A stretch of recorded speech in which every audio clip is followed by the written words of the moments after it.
നമ്മൾ ഉണ്ടാക്കാൻ പോകുന്ന അടിപൊളി മാംഗോ ഐസാണ്. അതിന് വേണ്ട ഇൻഗ്രീഡിയൻസ് ഒരു മാങ്ങ, പിന്നെ വേണ്ടത് യോഗേർട്ടാണ്, പിന്നെ 2 ടേബിൾ സ്പൂൺ ഹണി. മാങ്ങ ഇതുപോലെ ചെറിയ കഷ്ണങ്ങളായിട്ട് മുറിച്ചെടുക്കണം. ഇത് നമ്മൾ 3 ഇൻഗ്രീഡിയൻസ് മാത്രം യൂസ് ചെയ്തിട്ടാണ് ഉണ്ടാക്കിയിട്ടുള്ളത്.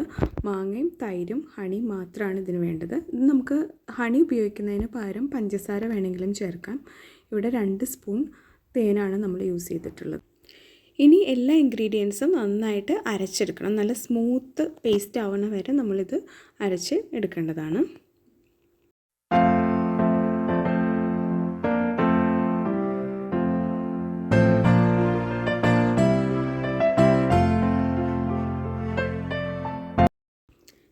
ഇനി ഇത് നമ്മൾ 3 മണിക്കൂർ ഫ്രീസ് ചെയ്യാനായിട്ട് വെക്കണം.